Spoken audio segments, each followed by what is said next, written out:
पूरा कार्यक्रम को केमती देखती कारण घन घन ये बैठक प्रधानमंत्री बासभवन रे बड़ बैठक बसुची जोटी सीडीएस अनिल चौहान एनएस अजित डोभाल उपस्थित अच्छा देखो सोनालीन गत 4 दिन है प्रधानमंत्री बासभवन रे बराबर बड़ बैठक बसुची जो मैंने रणनीति प्रस्तुत करमती आप प्रतिरक्षा मंत्री राजनाथ सिंह जो एनएसए मुख्य अजित डोभाल एवं सीडीएस अन्य विभाग विभिन्न सेनार मुख्य समस्त बैठक बराबर घंटा घंटा बसुची एवं रणनीति प्रस्तुत होउची।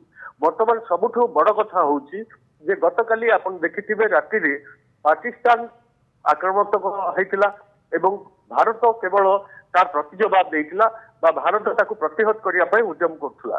कोटि ना कोटि भारत बड़ धरणर युद्ध चाहू नहीं चाहूची जे पाकिस्तान एतिकरे सरेंडर करू बा पाकिस्तान एतिकरे तार आतंकवादी अड्डा गुड़ा को बंद करू बा पाकिस्तान आतंकवादी मानक विरुद्ध रे कार्यानुष्ठान ग्रहण करू।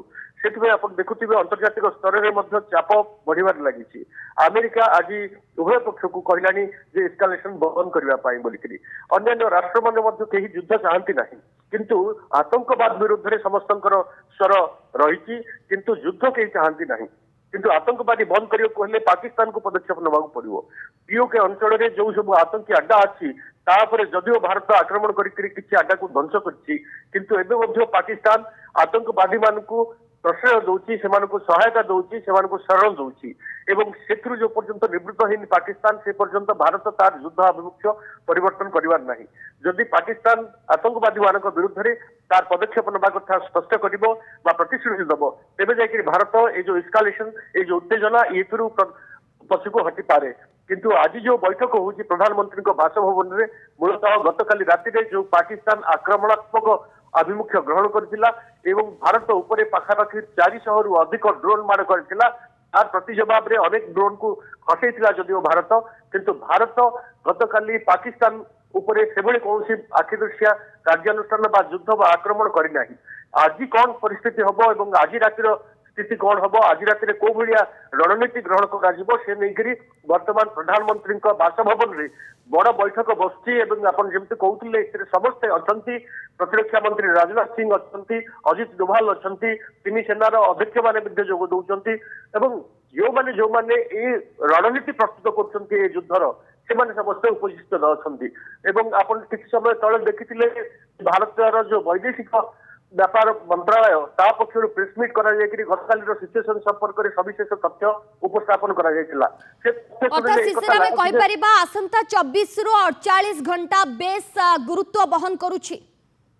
देखंतु सोनालीन आसंता 38 घंटा तो निश्चय गुरुत्व बहन करूछि किंतु प्रति मिनिट एबे बहुत गुरुत्वपूर्ण मुहूर्त प्रति मिनिट रे किछ ना किछ घटना घटुछि। आपण देखुछंती जे जिमिति संध्या नउछि सेमिति पाकिस्तान पटु ड्रोन आक्रमण होउछि बा जिमिति संध्या नउछि पाकिस्तान तार एलओसी एबे व्यापक गोलीमार करिवार लागिछि। आपण देखिथिबे जे पाकिस्तान गोलीमार रे एवं ड्रोन आक्रमण रे जणे उन्नयन कमिशनर मध्य मृत्यु होइछि। सेमती विभिन्न स्थान रो वर्तमान देखुचंती अस्त्र शस्त्र जो सेमान सब मिसाइल मार करचंती ड्रोन मार करचंती तार वंशावशेष सब संग्रह करा जाउछि। तो एथिरु आपण अनुमान करथुबे जे पाकिस्तान भारतर जो अच्छी सीज फायर अच्छी ताको बराबर उल्लंघन करुछि एवं भारत पाकिस्तान तार भारत पर आक्रमण करिवार अभिमुख्य को एपर्यंत हटि नाही। तेणु भारत ए परिस्थिति रे कौन पदक्षेप नब सेटा होछि गुरुत्वपूर्ण। जदिओ युद्ध गोटे बराबर स्थिति को आसिलानी युद्ध वर्तमान प्रत्यक्ष युद्ध जो भली भाबरे पाकिस्तान किछि मिछ अपप्रचार करछि ताको आपण केमति देखुचंती कोटना कोटे पाकिस्तानी नागरिक माने मध्ये बे ताती के उठेलानी जो भली भाबरे ये अटैक वर्तमान पाकिस्तान तरफ रु होछि एवं भारतीय जवान तार सठिक जवाब भी दउछंती एवं पाकिस्तान वर्तमान चेष्टा करूछि कि पाकिस्तानी नागरिकंकर मन जितबा पई कारण से माने जानि सारिलेनी कि भारतर दक्षता कौन भारत आगु को कौन करि पारे तेणु करी सेमानकर वर्तमान विश्वास जिणिबा पई एभली किछि मिछ अपप्रचार करछ कि ଦେଖନ୍ତୁ ଆପଣ କେବଳ ମିଛ ପ୍ରଚାର କଥା କହୁଛନ୍ତି। ମିଛ ପ୍ରଚାର ତ ବରାବର ହଉଛି। ଆମର ପିଆଇବି ପ୍ରେସ୍ ଇନଫରମେସନ ବ୍ୟୁରୋ ତାଙ୍କର ପ୍ରତ୍ୟେକ ମିଛ ଖବରକୁ ଫ୍ୟାକ୍ଟ ଚେକ୍ କରିକିରି ଜନସାଧାରଣଙ୍କୁ ଜଣାଇବା ପାଇଁ ଉଦ୍ୟମ କରୁଛି ଯେ କୋଭଳି ଭାବରେ ମିଛ ପ୍ରଚାର କରୁଛି ପାକିସ୍ତାନ। ଆପଣ ଜଣେ ଆମର ସେନାବାହିନୀର ଜଣେ ଶିବାନୀ ବୋଲିକିରି ଜଣଙ୍କର ମୃତ୍ୟୁ ହୋଇଥିବା ଖବର ପାକିସ୍ତାନରେ ବୁଲୁଛି। ସେ ଖବର ମିଛ ଖବର ଏବଂ ତାକୁ ମଧ୍ୟ ପିଆଇବି ସ୍ପଷ୍ଟ କରିଛି ଯେ ଏଇଟା ଫ୍ୟାକ୍ଟ ଚେକ୍ କରିକିରି ଏଇଟା ଫ୍ୟାକ୍ଟ ଖବର ବୋଲିକିରି।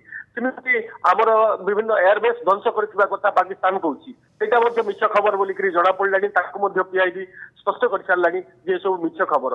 ଏଇ ମିଛ ଖବର ପ୍ରଚାର କରିବା ସହ ଆପଣ ଜାଣିଛନ୍ତି ଯେ ପାକିସ୍ତାନ ଲୋକଙ୍କର ମନ ଜିତିବା ପାଇଁ ପାକିସ୍ତାନ ଯେତେ ଉଦ୍ୟମ କଲେ ମଧ୍ୟ ବର୍ତ୍ତମାନ ବିଫଳ ହବ।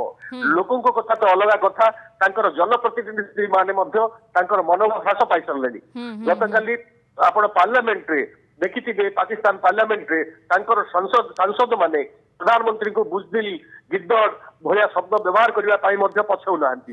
କେବଳ ସେତିକି ନୁହେଁ, ଜଣେ ପ୍ରତିରକ୍ଷା ମନ୍ତ୍ରୀ ମଧ୍ୟ ପାର୍ଲାମେଣ୍ଟରେ କହୁଛନ୍ତି ଯେ ଆମେ ଭାରତର ଡ୍ରୋନ୍ ଆକ୍ରମଣର ପ୍ରତିଜବାବ ଏଇଥିପାଇଁ ଦେଲୁ ନାହିଁ ଯେ ଡ୍ରୋନ୍ ଆକ୍ରମଣର ପ୍ରତିଜବାବ ଦେଲେ କାଳେ ଭାରତ ଜାଣିଦବ ଯେ ଆମର ଏୟାରବେସ୍ ଆମର କୋଉଠି ମିଲିଟାରୀ ବେସ୍ ରହିଛି।